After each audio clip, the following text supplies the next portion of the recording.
Alright, so in the last video we discussed the setup for consent theory, right? Why we would leave a state of nature and why we would give up our freedom and make a contract with the state. Uh, I mean, for Hobbes, you give up your freedom so that you can better preserve yourself, survive a little bit easier. For Locke, you give up your freedom and consent to government rule so that you can avoid the conflict over the interpretations of the moral law. So now that we've seen why you might make a contract, right? We need to look at problems for these theories, and one is one I've already mentioned. Right? Have any of us ever actually explicitly consented to be ruled by a state? I mean, I know I haven't, and I doubt many of you have. Has anybody? Right? Well, it looks like there are at least some people who've given their consent. Given their explicit consent. And what do I mean by explicit consent? I mean they've actually made a declaration that they consent, or they've signed a paper, they have a contract, something like that. They've actually done something explicitly to show their consent to be ruled by the state. So who's done this? Well, naturalized citizens.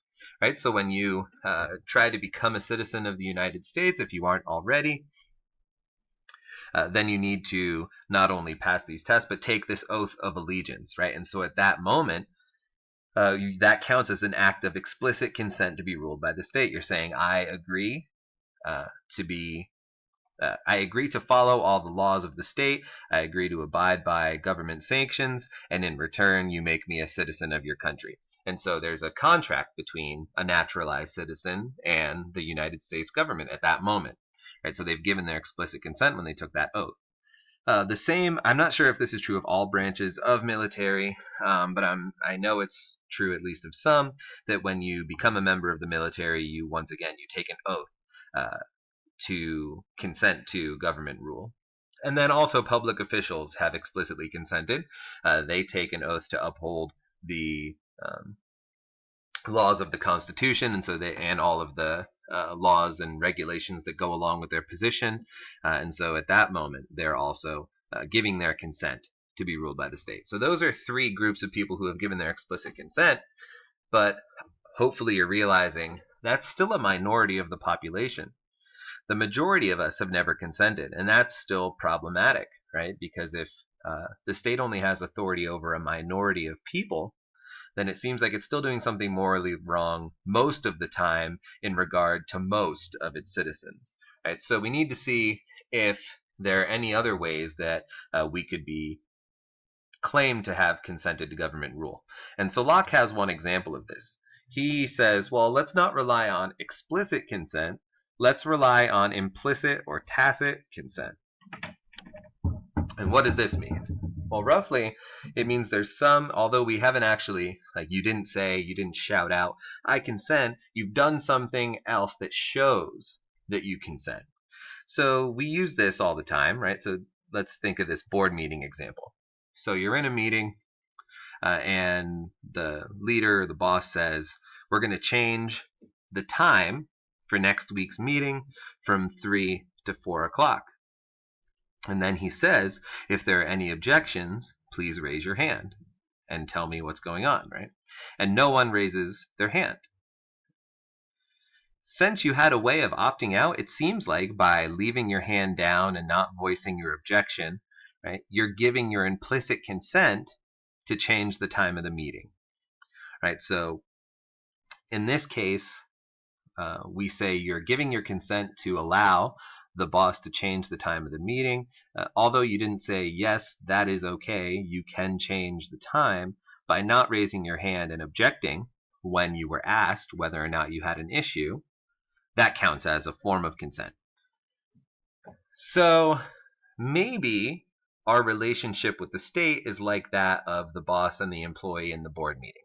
Right? Maybe most of us haven't given our explicit consent, but we've done things that show we have implicitly consented to government rule. So now we need to see if we ever actually do anything that could count as implicit consent. And here are two commonly given options. One is that we give our implicit consent when we vote in elections. So how would this work? Well, even though we're not saying, hey, I consent to everything the government does, what we are doing is we're saying, by voting in this election, I'm taking part in the democratic process, and in doing so, I'm giving my consent to be governed by the results of this election. Okay. So when you vote in senators or House representatives, whatever it is, when you take part in elections for those people, you agree to abide by not only the outcome of that election and which person gets into office, but you're agreeing to abide by the policies that those politicians then put in. At least that's the rough idea.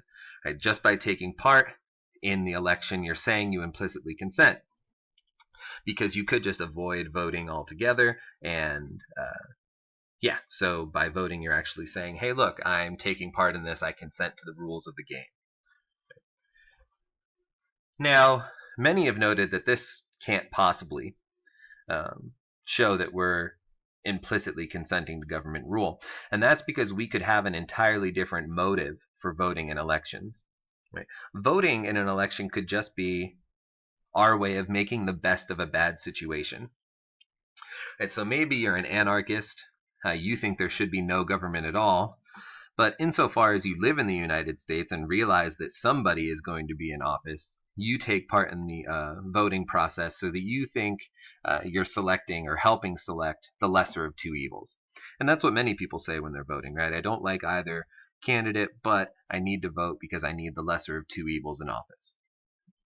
So that's just one example, right? We're making the best of a bad situation. We're not actually consenting to government rule. So it wouldn't count as implicit consent, certainly doesn't count as explicit consent. It's not clear that voting can establish consent in any way. Right? Now, if at the bottom of the ballot it said, by taking part in this election, you are consenting to the outcome, no matter what it is, right?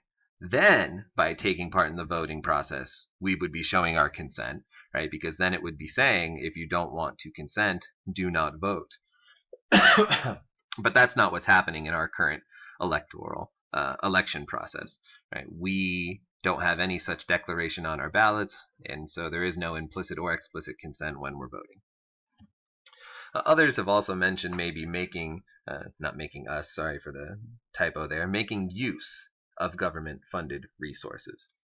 Right? So people have claimed that we show our implicit consent when we take government-subsidized healthcare, public transportation, using the roads, when we agree with what the military is doing and we take part in sort of appreciating the protection it gives us, right? All of those things people have claimed are ways we give our implicit consent by using the government resources. Because if we didn't consent to government rule, then we shouldn't be taking part of the benefits from having a government. Once again, it's not clear that this actually shows implicit consent. So, I mean, take one example, driving on the roads, right? So that's a government-funded resource, our roads and sidewalks. And so there's no way that could count as implicit consent because we don't have any other option, right? So one really important characteristic of a contract is that there's got to be another option. We don't count contracts as binding when it's the only thing we could possibly do, right? So we can't have our use of state roads and sidewalks be a form of implicit consent because we have to use those to get through, to travel to jobs, to survive in modern society. Right? So using those in no way shows we're consenting to government rule because there is no way for us to opt out of using those besides slowly rotting away on our own homes, right? And that's not an acceptable outcome.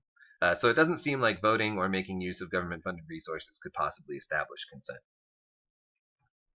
So what does Locke think actually works then as a form of implicit consent?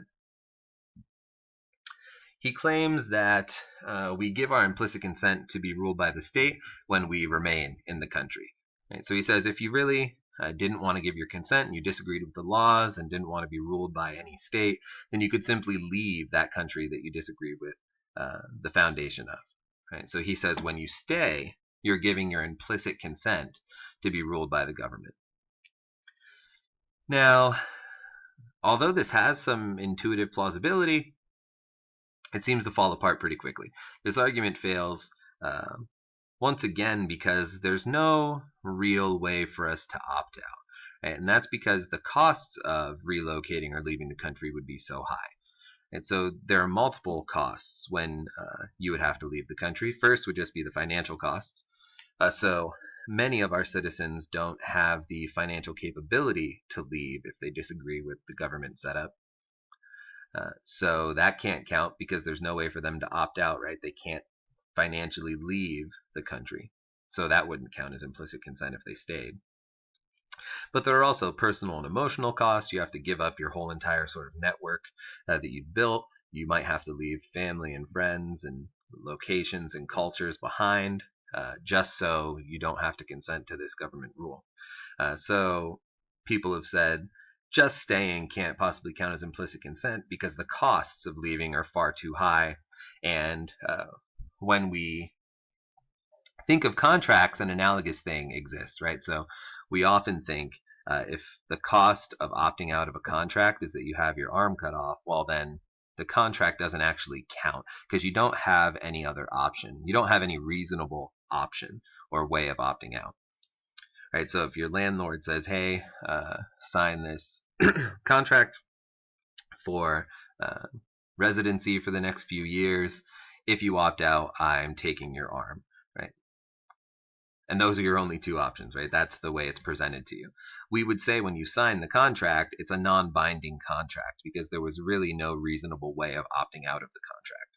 And so that's what people are saying here with this implicit consent by residency, right? The residency doesn't actually show consent because there's no reasonable way to opt out given the high costs of leaving the state. Okay, so, I mean, what's our conclusion here? It seems like consent theory can't establish any duty to obey the law because a majority of citizens have never given their consent in either explicit or implicit fashion. I mean, we could try and find other possible versions of how we've implicitly consented. Maybe there's something else we do that counts as implicit consent, but it's not at all clear that such a solution exists. So what do we do? Well, Harry Baran says that consent theory is still correct. Um, it's not the case that like contract doesn't create obligation. It does. What he thinks we need to do isn't sort of explain why we currently have an obligation to obey the law. He's going to say it's clear. Obviously, we don't have an obligation to obey the law as the state is right now because no one's consented. What we need to do is just restructure the state so that it can get the direct consent of everybody. How could it do that? We'll just move through this pretty quickly just to give you an idea. So if you need to get everyone's consent, there's a few things you could do, right? One, you could make opting out a reasonable option. And so remember, we said there were the costs were too high for people to opt out. But that's not really, doesn't have to be the case. We could create a dissenters territory, number one, so everybody who dissents doesn't have to relocate out of the country, but has to go to a particular territory within the state. The government could subsidize relocation, right? So if you fail to consent or say, no, I do not give my consent to this government, then you could move over in that way, right? You could, excuse me, sorry about that. The government could subsidize everybody's move and then make the costs reasonable. And so now you could actually leave, and by staying, that would count as consent. Right? Staying there would then count as consent because the costs of relocating would be reasonable if the government subsidized your move. So those are just a couple of the options. There are plenty of other ways you could go about it, but roughly we need some suggestion for how we could restructure the state so that the state could get our types of consent. And so we need to continue on that path, right? We need to continue trying to restructure the state so that we could get people's explicit consent. Then the state would have authority because those who remain are giving their implicit consent because the costs of leaving would now be reasonable. So there are plenty of other ways you could go about doing that, but that's just one example. So Baran says we don't need to abandon consent theory. We just need to find possibilities for restructuring. All right, and in the next and final lecture, we'll move on to discuss democratic authority. as a alternative to consent theory. Thank you.